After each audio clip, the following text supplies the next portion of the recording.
From CNN, how Trump is building a case to fire the Fed chair explained. President Trump is eyeing a way to fire Federal Reserve Chairman Jerome Powell, but it's not about interest rates. It's about a pricey building renovation. The Fed's headquarters renovation in D.C. ballooned from $1.9 billion to $2.5 billion, sparking criticism from Trump and his allies, like Russell Vought. Critics call it a lavish project, comparing it to Versailles, citing plans for roof terraces and marble upgrades. Powell says these are practical fixes, like reusing original marble.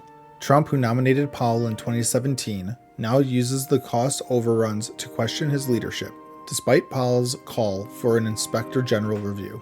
From Fox News, meet Annie Tomasini, the longtime Biden loyalist subpoenaed to testify Friday about his mental health.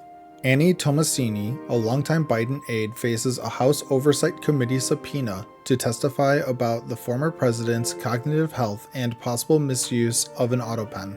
Republicans are investigating claims of a cover-up regarding Biden's mental decline, also questioning Tomasini's ties to Hunter Biden from 2010 emails. A book by Jake Tapper describes Tomasini and aide Anthony Burnell as fiercely loyal to the Biden family, even using a teleprompter to prep Biden for interviews. Tomasini's counsel requested the subpoena for her Friday testimony, while another aide, Bernal, recently pleaded the fifth in a similar probe. From The Guardian, House Republicans passed Trump's proposed aid and public broadcasting cuts.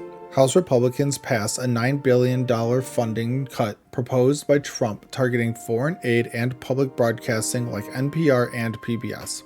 The vote split 216 to 213, met a tight Friday deadline to avoid spending on programs like global AIDS prevention and food assistance. The bill hit a snag over the Epstein case, with Democrats pushing to release related files, forcing GOP leaders to delay and address the controversy.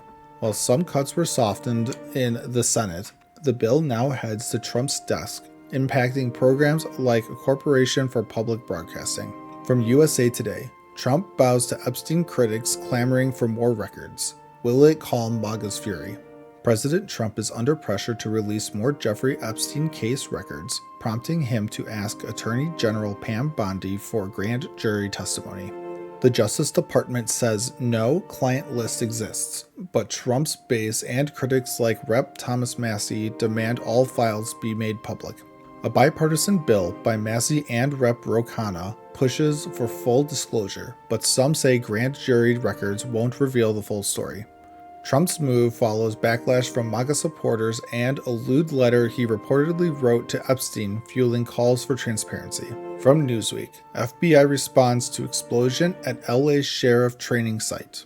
A deadly explosion at the LA County Sheriff's Biscayne's training center killed 3 deputies Friday morning around 7:30 a.m. The blast near a bomb squad vehicle may have involved explosive materials, prompting an FBI and LAPD bomb squad investigation. Witnesses reported a massive boom and shattered glass. The site used for specialized training is now evacuated as officials probe the cause. Governor Newsom and Homeland Security's Kristi Noem offered support, with early reports suggesting it may be a tragic accident. From the Gateway Pundit, brutal. Joy Reid melts down after Piers Morgan tortures her for playing the race card over MSNBC firing. Former MSNBC host Joy Reid faced off with Piers Morgan after her show's cancellation, sparking a fiery debate over her firing. Reid suggested her exit was tied to her race, sharing an emotional video about her show's focus on issues like Black Lives Matter and immigration. Morgan challenged her, saying the firing was due to low ratings, not race, leading to a heated exchange where both raised their voices. Reid defended her work, calling it of God, while Morgan accused her of racializing the conversation, dividing opinions online. And as always, thank you for the like, comment, and subscription.